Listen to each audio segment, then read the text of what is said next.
What is a foreman's job? In this video, I'm going to talk about what is a foreman's job, things that are typically not talked about, and things that I haven't talked about before in my other videos. So would you like to know how a foreman can support workers, what their focus should be, and how you can progress as a foreman? If you're interested in these, stay with us in this video right now.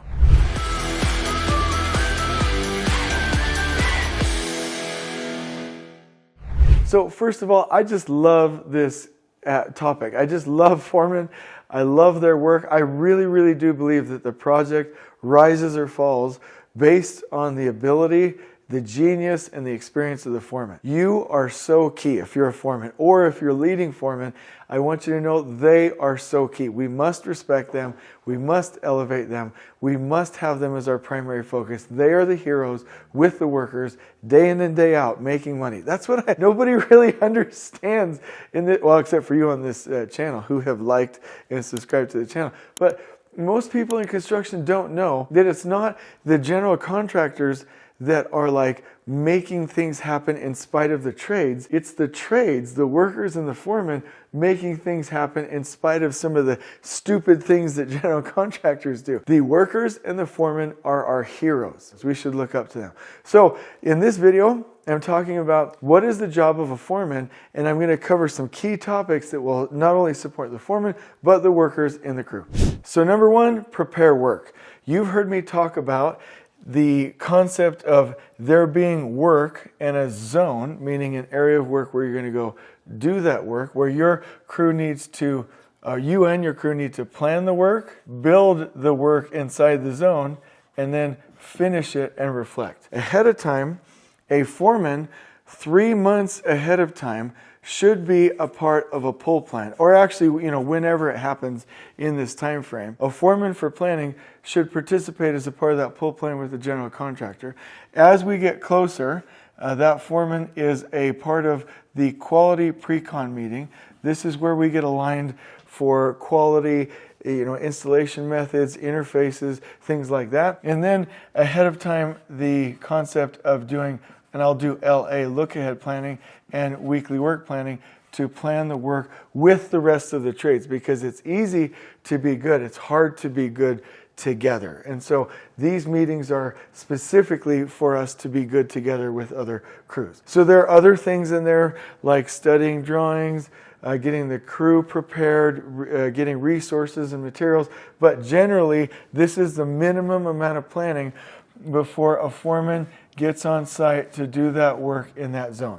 So that's number one. Number two, we've got to get workers, or foremen do, not me, I'm not as cool as you. Foremen need to get workers the key things that they need. So let's talk about those right now. There are 6. If this crew is going to go do work in that zone, they need key things.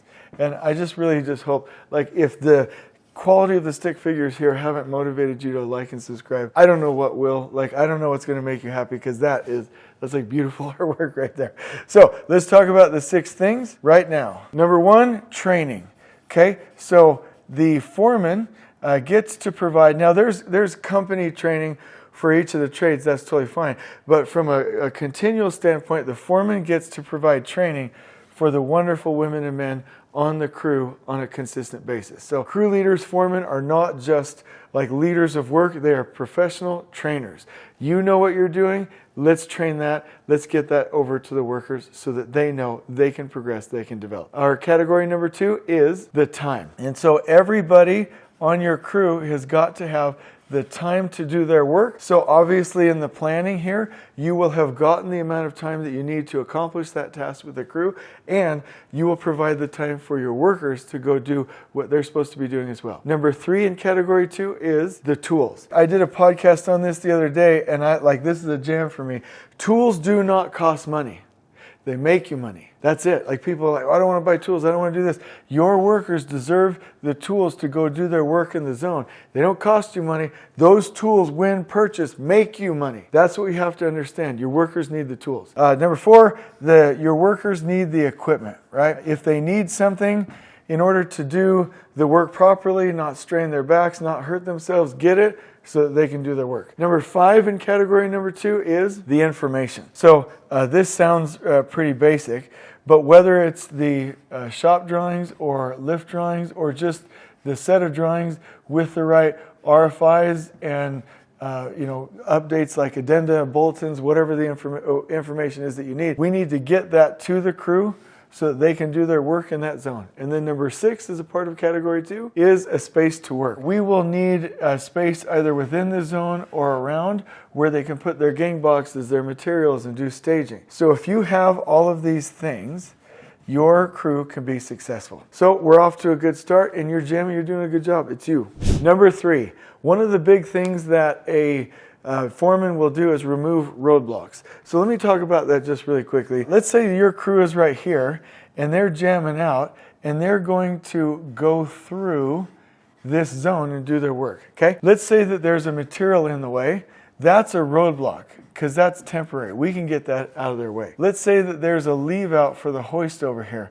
That's actually a constraint. That's something that they have to move around. So as a foreman, you will be looking for constraints that you need to move around and roadblocks that you need to remove out ahead. And you, as the foreman, actually, let me draw you. I bet you feel lonely over here or not seen. There you are. There you are. That doesn't mean you're above them. That just means you're leading the crew. So it's your job to find and remove those roadblocks out ahead so that your crew can be successful. And I want you to know, this is probably the biggest one because your crew, even if you weren't there, could probably do the work, right? If they had all of these things and they have the space, they can go do it, whether you're there or not. The reason that you're key is because you're an expert planner and you'll see those and clear that out of the way and you will make sure that they're productive. So that's key.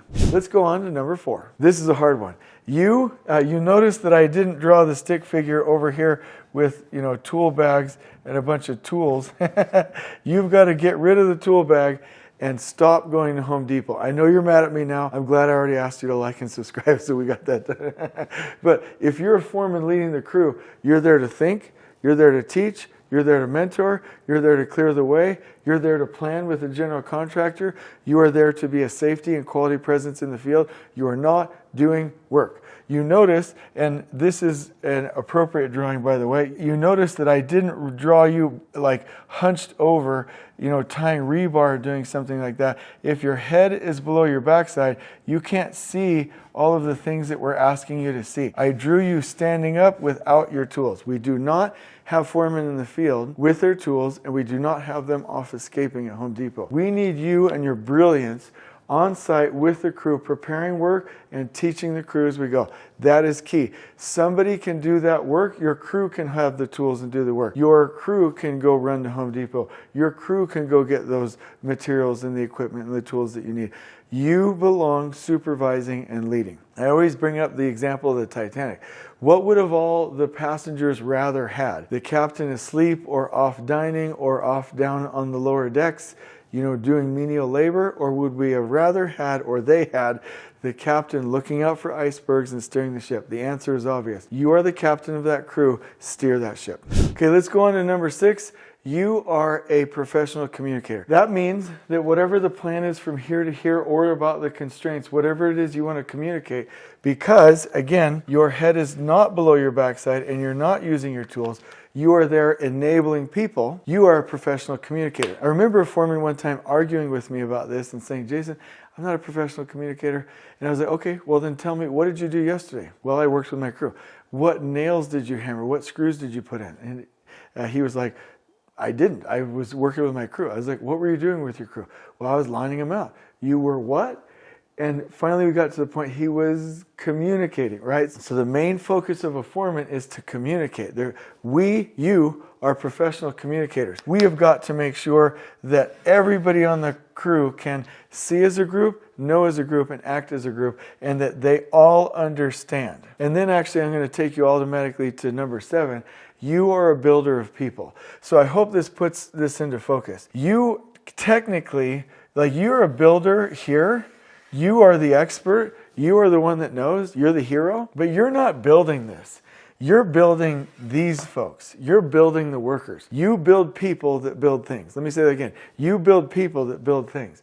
So number 7, you are a builder of people. And those 7 key tips will help you more than anything else you're going to hear about foremen in the industry. People talk about attitude, gumption, they talk about how you approach your work, but these are the actual tasks that you are expected to perform that will elevate your career and elevate your work on the job and really pan out for you and your family. I'm going to link you to a great book called Elevating Construction Foremen, and there's one that's titled, it's the same book, but Elevating Construction Crew Leaders. I'll put those 2 links in the description below. And I want you to know that we at Elevate host foreman boot camps all the time, where we leverage and garner your wisdom and learn from you, and we share the best practices in the industry today for foremen, because you, again, are the hero.